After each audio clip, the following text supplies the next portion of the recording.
সীমা অতিক্রম করলে সঙ্গে সঙ্গে জানিয়ে দেবেন সরকারের 1 মাস পূর্তিতে ডক্টর ইউনূস। রাজনাথের বক্তব্যে অবাক হয়েছে পররাষ্ট্র উপদেষ্টা, হাসিনাকে ফিরিয়ে আনার চেষ্টা করা হবে চিফ প্রসিকিউটর।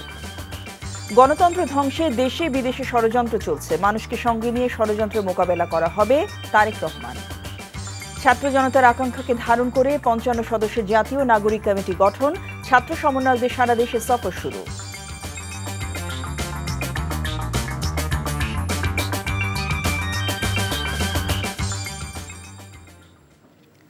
আসসালামু আলাইকুম, জসিন্তা জিনিয়া স্বাগত জানাচ্ছি এনটিভির সন্ধ্যার খবরে।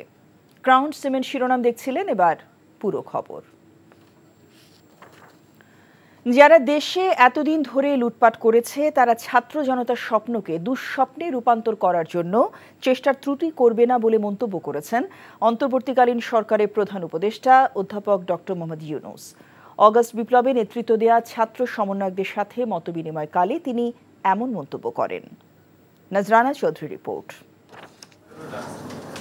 অন্তর্বর্তীকালীন সরকার দায়িত্ব নেয়ার 1 মাস পূর্তির দিন প্রধান উপদেষ্টা অধ্যাপক ডক্টর মোহাম্মদ ইউনূস তার তেজগাঁও কার্যালয়ে আগস্ট বিপ্লবের নেতৃত্বে থাকা ছাত্র সমন্বয়কদের সাথে মতবিনিময় করেন, যেখানে উপদেষ্টা মণ্ডলীর সদস্যরা ছাড়াও ছাত্র সমন্বয়করা বক্তব্য রাখেন।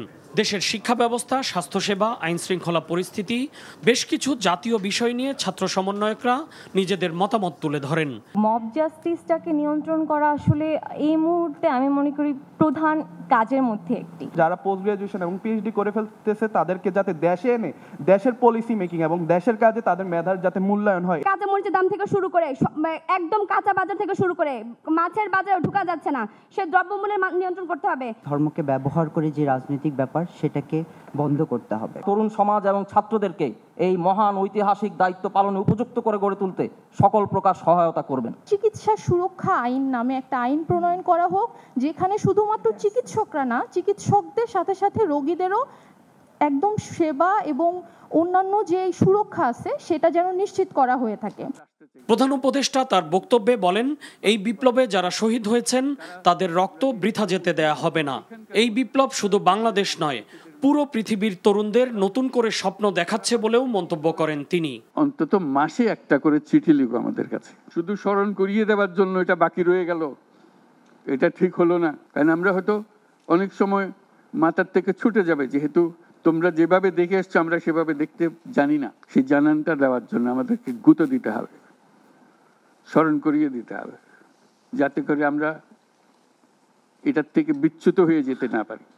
এটা তোমাদের দায়িত্ব, কারণ যে পথে রওনা করে দিয়েছো সেটার রূপরেখা তোমাদের কাছে পরিষ্কার। আমরা হয়তো কিছুটা বুঝেছি, কিছুটা অন্যভাবে বুঝেছি, এরকম যেন না হয়। বৈষম্যহীন উন্নত সমৃদ্ধ বাংলাদেশ গড়ার যে লক্ষ্য অর্জনের জন্য আগস্ট বিপ্লব সংগঠিত হয়েছে, সেই লক্ষ্য থেকে কেউ যেন বিচ্যুত না হয়ে যায় সে বিষয়ে শিক্ষার্থীদের সজাগ থাকার আহ্বানও জানান ডক্টর ইউনূস। আনন্দ সহকারে লুটপাট করে যাচ্ছিলাম, হঠাৎ করে গোলমাল হয়ে গেল। তারা কি চুপচাপ বসে থাকবে? মোটেই না। খুব চেষ্টা করবে আবার তোমাদেরকে দুঃস্বপ্নের মধ্যে যাতে ঢুকিয়ে দেওয়া যায়, তারা শান্তমতে আবার শান্তিতে আবার তাদের রাজত্ব চালাতে পারে। তারা চেষ্টার ত্রুটি করবে না। কাজে যে কাজ শুরু করেছো এই কাজ সমাপ্ত না হওয়া পর্যন্ত এর থেকে বেরিয়ে যেও না। জুলাই আগস্টে ছাত্র জনতার উপর যে অত্যাচার নির্যাতন হয়েছে তা সবাইকে জানানোর জন্য ছাত্রদের প্রতি আহ্বান জানান অধ্যাপক doctor Mohammad Yunus. Nazrana Chowdhury, NTV news, Dhaka. ভারতের প্রতিরক্ষা মন্ত্রী দেশটির সশস্ত্র বাহিনীকে বাংলাদেশের চলমান পরিস্থিতির দিকে নজর রাখতে বলার বিষয়টি উদ্বেগের চেয়ে বেশি অবাক করার মতো বলে মন্তব্য করেছেন পররাষ্ট্র উপদেষ্টা এম তৌহিদ হোসেন। সকালে পররাষ্ট্র মন্ত্রণালয়ে সাংবাদিকদের ব্রিফিংয়ে তিনি কথা বলেন। উপদেষ্টা বলেন, ইসরায়েল, হামাস, ইউক্রেন এবং বাংলাদেশকে নিয়ে যুদ্ধ প্রস্তুতির কোনো কারণ নেই। এমন প্রতিক্রিয়া কেন দেখানো হয়েছে সে বিষয়ে বিস্তারিত জেনে জানানো হবে বলে মন্তব্য করেন পররাষ্ট্র উপদেষ্টা। শেখ হাসিনাকে রাজনৈতিক আশ্রয় যে কোনো দেশ দিতে পারে উল্লেখ করে তাকে ফিরিয়ে আনার বিষয়ে কোনো মন্তব্য করেননি পররাষ্ট্র উপদেষ্টা এম তৌহিদ হোসেন। আমি যতটা উদ্বিগ্ন তার থেকে বেশি অবাক যে উনি এ ধরনের কথা কেন বললেন। আমি এটার কোনো কারণ খুঁজে পাই না। আমি কোনো অবস্থাতেই মনে করি না যে ভারতের সাথে আমাদের কোনো যুদ্ধবিগ্রহ হওয়ার সম্ভাবনা আছে। উনি এটা কি তার নিজের দেশের কনজাম্পশনের জন্য বলেছেন কিনা সেটা আমাদের বুঝতে হবে। আর উনি যেভাবে বলেছেন এটা বিটিং অ্যারাউন্ড দ্য বুশ অনেকটা, কারণ ইউক্রেনের যুদ্ধের কারণে তো ভারতের যুদ্ধ প্রস্তুতির আমি কোনো প্রয়োজন দেখি না, বা হামাসের সাথে যে সমস্যা হচ্ছে তাতে করেই বা ভারতের অন্ততপক্ষে এখানে কি সম্পর্ক। আর এর সাথে ইউক্রেন এবং হামাসের সাথে বাংলাদেশ কি করে তুলনীয় হয় এটাও আমার বোধগম্যতার বাইরে। আমি কোনো নিজার্ক রিয়াকশন দেখাতে চাই না, আমরা অবশ্যই এটা দেখব যে উনি কেন এরকম কথা বলেছেন। জুলাই আগস্ট গণহত্যার আলামত নষ্ট হওয়ার আগেই দ্রুত সেগুলো সংগ্রহ করা প্রধান চ্যালেঞ্জ বলে মনে করেন আন্তর্জাতিক অপরাধ ট্রাইব্যুনালের নবনিযুক্ত chief prosecutor advocate Tajul Islam. রোববার ট্রাইব্যুনাল পর্যবেক্ষণ করে সাংবাদিকদের এ কথা বলেন তিনি। বলেন, ভারতের সাথে বন্দি বিনিময় চুক্তির মাধ্যমে মানবতা বিরোধী অপরাধে প্রধান অভিযুক্ত শেখ হাসিনাকে ফিরিয়ে আনার চেষ্টা করা হবে।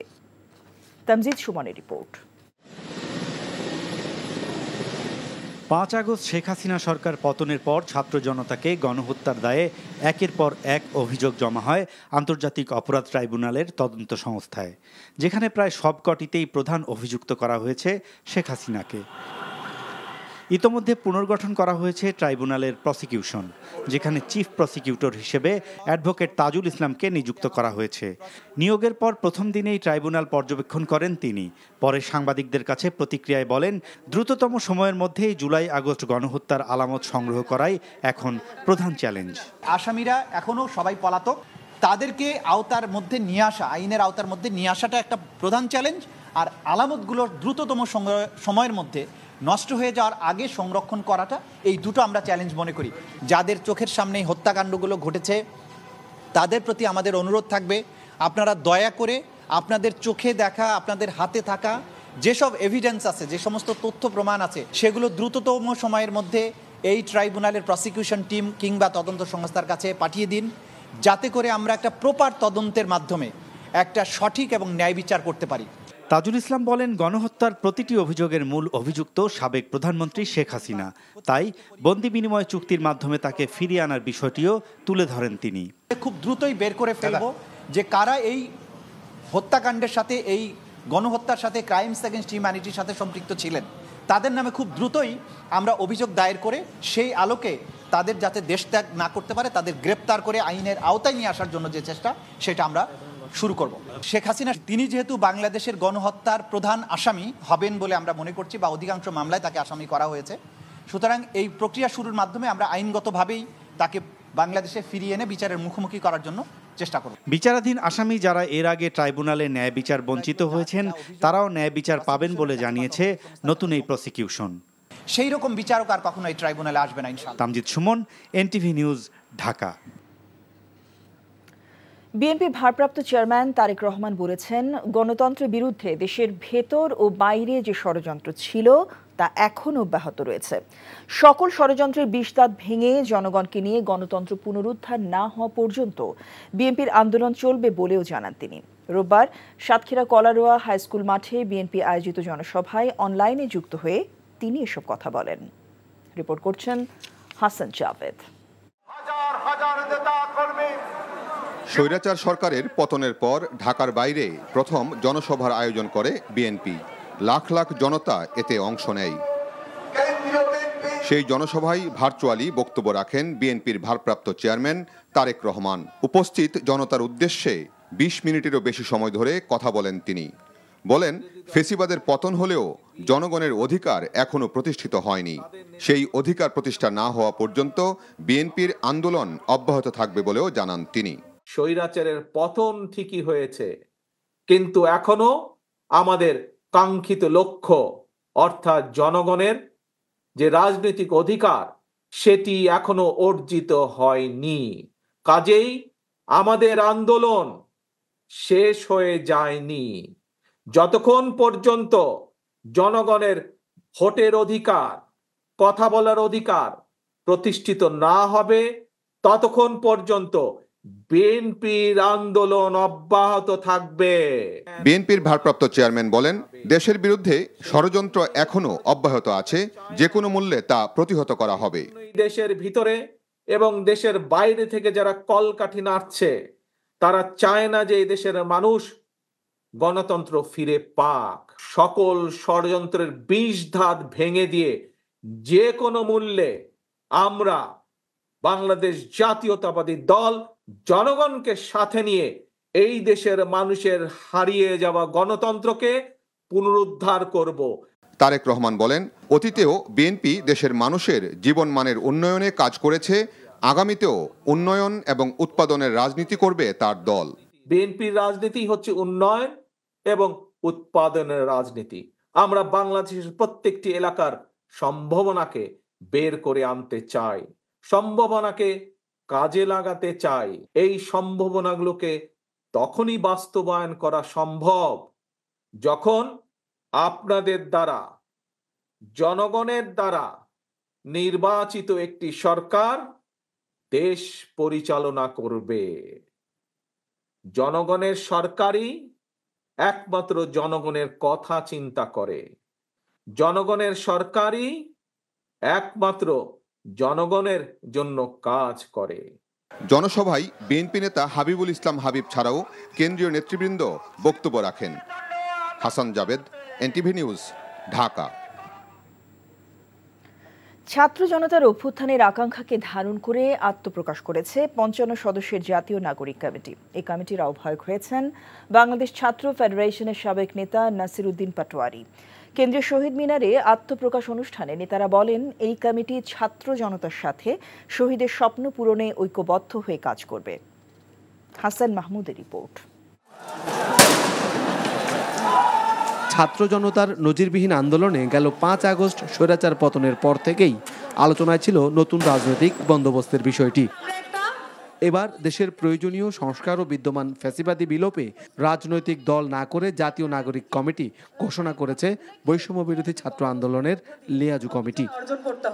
জুলাই বিপ্লবের শহীদদের স্বপ্ন পূরণে কাজ করবে বলে জানায় কমিটির মুখপাত্র সামান্তা।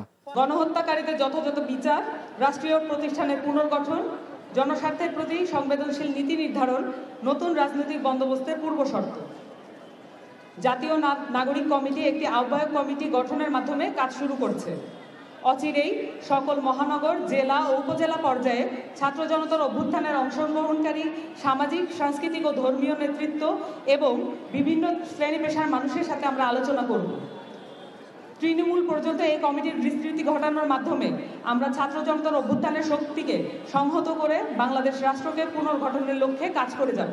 ৫৫ সদস্যের এই কমিটিতে দল মতের বাইরে সবাইকে স্থান দেওয়া হয়েছে উল্লেখ করে কমিটির আহ্বায়ক নাসির উদ্দিন পাটোয়ারি বলেন, বাংলাদেশের জাতীয় স্বার্থে সবাইকে এক হয়ে কাজ করতে হবে। ঐক্যবদ্ধ শক্তিকে নিয়ে আমাদের রাষ্ট্রের যে পুনর্গঠন রয়েছে সেটাতে আমরা আমাদের বিনিয়োগ করব।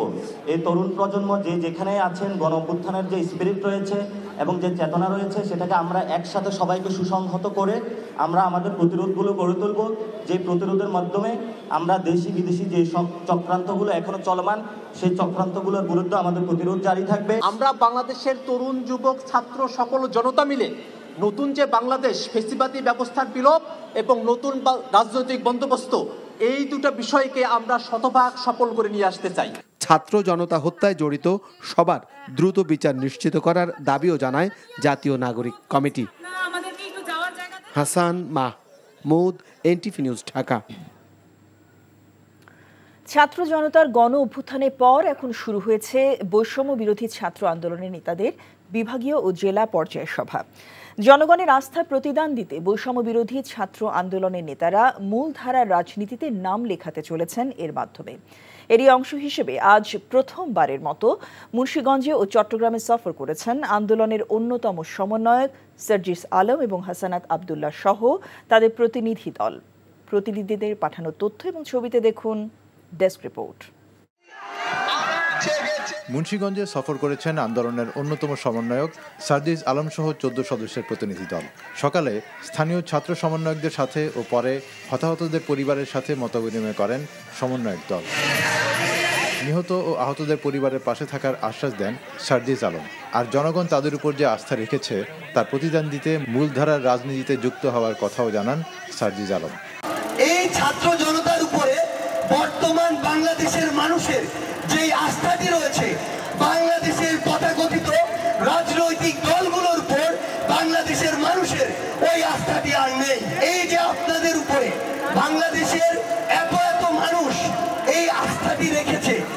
এখন সময় হচ্ছে তাদের আস্থার প্রতিদান দেওয়ার। অন্যদিকে চট্টগ্রামে বৈষম্য বিরোধী ছাত্র আন্দোলনের পরবর্তী ভাবনা শীর্ষক মতবিনিময় সভায় বক্তারা বলেন, দেশ দুর্নীতি, অনিয়ম, সন্ত্রাস, চাঁদাবাজি বন্ধে দৃঢ় প্রতিজ্ঞাবদ্ধ। অন্তর্বর্তী সরকারকে সহযোগিতার জন্য প্রশাসনের প্রতি আহ্বান জানান বৈষম্য বিরোধী শিক্ষার্থীরা। স্বাধীনতাটাকে আমাদের ধরে রাখার জন্য আমার ছাত্র রাজনীতি করতে হবে, তবে সেটা অবশ্যই দলীয় লেজুর ভিত্তিক ছাত্র রাজনীতি না, যেটা আমার মাদার টিম প্রেসক্রিপশন দিবে আর আমি ক্যাম্পাসে সেটা বাস্তবায়ন করব। গত 15 বছরের ব্যবসায়ীদের একটি সিন্ডিকেট পণ্যের দাম বৃদ্ধি সহ সাধারণ মানুষকে হয়রানি করেছে। এসব সিন্ডিকেটের কাজ বন্ধ হলেও একটি অংশ তৃতীয় শক্তির মাধ্যমে আবারও ফিরে আসার চেষ্টা করছে বলে অভিযোগ করেন শিক্ষার্থীরা। আহমেদ শরীফ, এনটিভি নিউজ ডেস্ক। সংবিধান সংস্কারের কথা ভাবা হচ্ছে, তবে কোন প্রক্রিয়ায় হবে তা গণ অভ্যুত্থানে অংশ নেয়া ছাত্র জনতার সাথে আলোচনার পর ঠিক হবে বলে জানিয়েছেন স্থানীয় সরকার উপদেষ্টা এএফ হাসান আরিফ। সকালে সচিবালয়ে এক বৈঠক শেষে এসব বলেন তিনি। নির্বাচন কবে হবে তাও ছাত্র জনতাই ঠিক করবে বলেও জানান তিনি। এদিকে পাচার হওয়া অর্থ ফেরানোর মতো রাজস্ব খাতে সংস্কারেও টাস্কফোর্স গঠন করা হবে বলে জানিয়েছেন অর্থ ও বাণিজ্য উপদেষ্টা। রিপোর্ট করছেন রকুনুদ্দিন। রোববার সকালে সচিবালয়ে অনুষ্ঠিত হয় ডেঙ্গু সহ মশাবাহিত অন্যান্য রোগ বিষয়ক জাতীয় কমিটির সভা। স্বাস্থ্য অধিদপ্তরের হিসেবে এবছর এখন পর্যন্ত প্রায় 15,000 মানুষ ডেঙ্গুতে আক্রান্ত হয়েছেন এবং 92 জনের মৃত্যু হয়েছে বলে জানানো হয় সভায়। গেল বছর একই সময়ে আক্রান্ত হয়েছিলেন প্রায় 1.5 লাখ আর মৃত্যু হয়েছিল 692 জনের। প্রতিরোধী হচ্ছে 90%। এ সময় স্থানীয় সরকার উপদেষ্টার কাছে সাংবাদিকদের প্রশ্ন ছিল, অন্তর্বর্তী সরকারের দায়িত্ব নেবার 1 মাস পর সংস্কার কার্যক্রমে গুরুত্ব পাচ্ছে কি আর বাস্তবায়নই বা কিভাবে হবে? সংবিধান নিয়ে আমাদের আলোচনা হচ্ছে, তারপরে আর অন্যান্য বিষয়গুলো নিয়ে আলোচনা হচ্ছে, আইনগুলো নিয়ে আলোচনা হচ্ছে, তারপরে রেগুলেশনগুলো নিয়ে আলোচনা হচ্ছে। প্রক্রিয়া বলা সম্ভব না, সেটা আমাদের ফেরত যেতে হবে, যে ছাত্র জনতার কাছেই যেতে হবে, তাদের কাছ থেকেই দাবিটা আসতে হবে যে তারা কোন পদ্ধতিতে চায়। তারা কি এই সংবিধানকে অ্যাব্রোগেট করে দিতে চায়, নতুন সংবিধান চায়, নাকি পুরনো সংবিধানকে সংস্কার করে আমূল সংস্কার করে অ্যামেন্ডমেন্টের মাধ্যমে করতে চায়। এটা আমাদেরকে জনগণের রায় নিতে হবে। একই দিন দুপুরে সচিবালয়ে রপ্তানি উন্নয়ন ব্যুরোর 146তম ও বাংলাদেশ ফরেন ট্রেড ইনস্টিটিউটের 59তম পরিচালনা পর্ষদ সভা শেষে বাণিজ্য উপদেষ্টা জানান, গেল অর্থবছরে রপ্তানি আয় প্রবৃদ্ধি হয়েছে 12%-এরও বেশি। ফর্মালি টাস্কফোর্স একটা হবে টাকা ফিরে আনার জন্য, আর বাকি ব্যাংকিং সেক্টর একটা টাস্কফোর্স করবে। ওই দুইটা, আর এনবিআর এর সংস্কারের ব্যাপারে তো আমরা ইমিডিয়েটলি আমরা একটা টাস্কফোর্স করবো। আমরা বিশেষজ্ঞ লোক, আমাদের বাঙালির অনেক বিশেষজ্ঞ আছে, প্রয়োজন হলে বাইরে যদি কোনো বিশেষজ্ঞরা অফার করেছে আমরা বিবেচনা করতে পারি। বাজারের ব্যবস্থাপনার মিডল ইস্যুতে কতটা বাধা, ইভেন চাঁদাবাজি, এইগুলো আমরা কমাবার জন্য যথেষ্ট, একটু হয়তো সময় লাগবে, এটা কমবে, ডেফিনেটলি কমবে। যুক্তরাষ্ট্রের বাজারে জিএসপি সুবিধা ফিরে পেতে শর্ত পূরণ কঠিন হবে না বলেও জানান বাণিজ্য উপদেষ্টা। Rokunuddin, NTV news, Dhaka.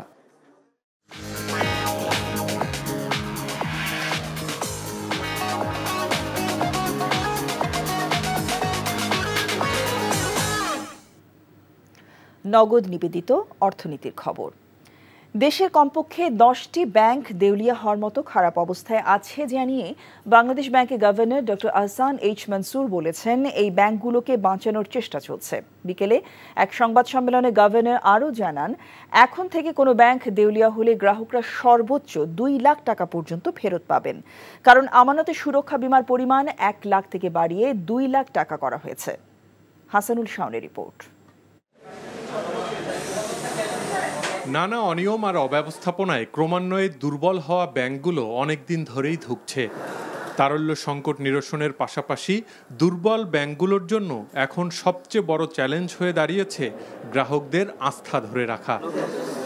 সংবাদ সম্মেলনে দুর্বল এই ব্যাংকগুলোর প্রসঙ্গে গভর্নর জানান, এগুলোকে বিশেষ নজরদারিতে রাখা হয়েছে। আমরা আশা করি না কোনো ব্যাংক দেউলিয়া হবে, কিন্তু অন্যদিকে আবার এটাও ঠিক, অনেক ব্যাংক দেউলিয়া হয়ে আছে, কিন্তু আমরা কাস্টমারের স্বার্থ রক্ষা করব। এই ব্যাংকগুলোকে আমরা ঘুরিয়ে দাঁড়াতে সাহায্য করব এবং ইনশাল্লাহ ওগুলো ঘুরে দাঁড়াবে। সময়ের ব্যাপার। সংখ্যাটা কেমন? 10টা ব্যাংকের মতো। We are in an intensive programme with them. ওগুলোকে টার্ন অ্যারাউন্ড আমরা করবো ইনশাল্লাহ, দরকার হলে মার্চ করব, কিন্তু কাস্টমার আলটিমেটলি ক্ষতিগ্রস্ত হবে না। আমরা কিন্তু প্রত্যেক দিনই একটা করে ডিস্ট্রেসড ব্যাংকের সাথে আমরা তাদের ইভ্যালুয়েট করছি এবং তাদের ক্যাশ ফ্লো পজিশনকে আমরা অ্যাসেস করছি। আমানতের সুরক্ষা বিমার পরিমাণ 2 লাখ টাকা করা হয়েছে জানিয়ে গভর্নর বলেন, এতে দেশের ব্যাংকিং খাতের 95% গ্রাহকের আমানত নিরাপদ থাকবে। ডিপোজিট ইন্স্যুরেন্স স্কিম যেটা বাংলাদেশে আছে, যেটার মাধ্যমে প্রত্যেক ডিপোজিটের 1 লক্ষ টাকা পর্যন্ত পেতে পারে। যদি কোনো কারণে ব্যাংক ফেলিওর হয়, ব্যাংক টাকা না দিতে পারে, সরকার এটা দিবে। আমরা এটাকে দ্বিগুণ করে দিচ্ছি, 2 লক্ষ টাকা পর্যন্ত দেওয়া হবে এবং এটার মাধ্যমে আমরা 95 অলমোস্ট 94.59% অ্যাকাউন্ট হোল্ডার তাদের পুরো টাকা ফেরত পাবে। কোনো প্রতিষ্ঠানের কোনো ব্যাংক হিসাব ফ্রিজ করা হয়নি বলেও জানান ডক্টর আহসানেস মনসুর। সেটা এক্সিমকোর হোক, সেটা ইসালামের হোক, কোনো প্রতিষ্ঠানকেই আমরা অ্যাকাউন্ট তাদের ফ্রিজ করা হয়নি। উদ্দেশ্য হলো প্রতিষ্ঠান চলবে, প্রতিষ্ঠানের কর্মকর্তা কর্মচারীরা কাজ করবে, উৎপাদন কার্যক্রম বিঘ্নিত হবে না। এছাড়া কোনো ব্যাংকে অনিয়ম হলে পরিচালনা পর্ষদ ভেঙে দেওয়ার পাশাপাশি দোষীদের শাস্তি দেওয়া হবে বলেও জানান governor. Hasanul Shaon, NTV news, Dhaka. কড়া নিরাপত্তার মধ্যে দ্বিতীয় দিনের মতো কাজ শুরু হয়েছে শিল্পাঞ্চল আশুলিয়ার পোশাক কারখানায়। তবে হাজিরা দিয়েই কাজ বন্ধ রেখে কারখানার অভ্যন্তরে বিক্ষোভ করছেন বেশ কয়েকটি কারখানার শ্রমিকরা। এ অবস্থায় ছুটি ঘোষণা করা হয়েছে 40টি কারখানায়। শ্রমিকদের উস্কানি দেওয়ার অভিযোগে 7 জনকে আটক করা হয়েছে। নাশকতার অভিযোগে আশুলিয়া শিল্পাঞ্চলে অভিযান চালিয়ে 7 জনকে আটক করা হয়েছে। সকাল থেকে আশুলিয়ার হামিম গ্রুপের শ্রমিকরা কারখানায় ঢুকে নিয়মিত হাজিরা দিয়েই শুরু করেন কর্মবিরতি। তাদের অনুসরণ করে Al Muslim, New Age, Generation Next, Yagi, Arunima ও ইকুরিয়া নামের তৈরি পোশাক কারখানার শ্রমিকরাও কাজ বন্ধ রেখে কারখানার অভ্যন্তরে বিক্ষোভে সামিল হয়েছেন। এমন পরিস্থিতিতে শ্রমিকরা কারখানা ছেড়ে বেরিয়ে গেলে অন্য শিল্প কারখানাগুলোতেও এর প্রভাব পড়বে বলে জানিয়েছে শিল্প পুলিশ। অন্যদিকে গাজীপুরে আন্দোলন হচ্ছে না আর পরিস্থিতির অবনতির আশঙ্কায় 8টি কারখানায় ছুটি ঘোষণা করে কর্তৃপক্ষ। শিল্পাঞ্চল জুড়ে শিল্প পুলিশ, র্যাব, বিজিবি ও সেনাবাহিনীর টহল জোরদার করা হয়েছে। তাদের এই সম্পর্কটাকে আমরা ডেভেলপ করার চেষ্টা করছি মিডলম্যান হিসাবে। এটা হয়ে গেলে আমার মনে হয় না কোনো সমস্যা থাকবে। গার্মেন্টস শিল্প এটাতে যারা ব্যাঘাত ঘটাবে, স্বাভাবিক গতিকে যারা ব্যাঘাত ঘটাবে, সেক্ষেত্রে আমাদের অভিযান কিন্তু চলমান আছে। সিরাজগঞ্জে কামারখন্দে মাইক্রোবাস ও সিএনজি চালিত অটোরিকশার সংঘর্ষে প্রাণ গেল 6 জনের। হাইওয়ে পুলিশ জানায়, দুপুরে সিরাজগঞ্জ থেকে নলকাগামী একটি সিএনজি অটোরিকশা সিরাজগঞ্জ নলকা আঞ্চলিক সড়কের কামারখন্দ উপজেলার ভদ্রঘাট এলাকায় পৌঁছলে বিপরীতমুখী একটি মাইক্রোবাসের সাথে মুখোমুখি সংঘর্ষ হয়। এতে ঘটনাস্থলেই 3 জন নিহত হয়, আহত হয় 4 জন। পুলিশ ও ফায়ার সার্ভিসের সদস্যরা গিয়ে আহতদের উদ্ধার করে Shaheed M Mansur Ali medical college হাসপাতালে পাঠালে সেখানে মারা যায় আরও 3 জন। এরা হলেন রাশেদুল ইসলাম, নুরুজ্জামান ও তারেক রহমান। বাকিদের পরিচয় পাওয়া যায়নি। অন্যদিকে টাঙ্গাইলের ঘাটাইলে পৃথক সড়ক দুর্ঘটনায় 2 জনের মৃত্যু হয়েছে। এছাড়া ভৈরবে ট্রেনের নিচে কাটা পড়ে অজ্ঞাত পরিচয় এক নারী ও এক পুরুষ নিহত হয়েছে। ইস্পাহানি প্রিমিয়াম টি খেলার খবর। 17 দফা দাবি নিয়ে আজ বিসিবিতে উপস্থিত হয়েছিলেন ঘরোয়া ক্রিকেটের ক্রিকেটাররা। তাদের দাবিগুলোর মধ্যে উল্লেখযোগ্য হচ্ছে ঢাকা বিভাগে প্রথম শ্রেণী ক্রিকেট লিগের টেস্ট, ওয়ানডে, টি20 3 সংস্করণেরই টুর্নামেন্ট থাকতে হবে। ক্রিকেটারদের বেতন কাঠামোরও দাবি জানিয়েছেন তারা। পাশাপাশি ক্রিকেটার্স ওয়েলফেয়ার অ্যাসোসিয়েশনকে ঢেলে সাজানোর দাবি জানিয়েছেন ক্রিকেটাররা। কোয়াব যেন স্বাধীনভাবে কাজ করতে পারে সেই নিশ্চয়তা চেয়েছেন ক্রিকেটাররা। এছাড়া প্রত্যেক জেলায় ক্রিকেটারদের অনুশীলনের সুযোগ সুবিধা ও ম্যাচ ফি বাড়ানোর দাবি করেছেন 64 জেলার ক্রিকেটাররা। পরিচালক ফাহিম তাদের 17 দফা দাবি মেনে নেয়ার আশ্বাস দিয়েছেন। খবর শেষ করছি, তবে যাবার আগে ক্রাউন সিমেন্ট শিরোনামগুলো আরেকবার। সীমা অতিক্রম করলে সঙ্গে সঙ্গে জানিয়ে দেবেন সরকারের 1 মাস পূর্তিতে ডক্টর ইউনূস। রাজনাথের বক্তব্যে অবাক হয়েছে পররাষ্ট্র উপদেষ্টা, হাসিনাকে ফিরিয়ে আনার চেষ্টা করা হবে চিফ প্রসিকিউটর। গণতন্ত্র ধ্বংসে দেশে বিদেশে ষড়যন্ত্র চলছে, মানুষকে সঙ্গে নিয়ে ষড়যন্ত্র মোকাবেলা করা হবে, তারেক রহমান। ছাত্র জনতার আকাঙ্ক্ষাকে ধারণ করে ৫৫ সদস্যের জাতীয় নাগরিক কমিটি গঠন, ছাত্র সমন্বয়কদের সারা দেশে সফর শুরু। এই ছিল সন্ধ্যার খবরে। এই খবরের ভিডিও সহ আপডেট জানতে ভিজিট করুন NTV অনলাইন www.ntvbd.com। এছাড়াও NTV জনপ্রসাব অনুষ্ঠান ও খবরের আপডেট জানতে ভিজিট করুন আমাদের ইউটিউব ভেরিফাইড ফেসবুক পেজ। রাত 10:30টায় রাতের খবর দেখার আমন্ত্রণ রইল। সবাইকে ধন্যবাদ।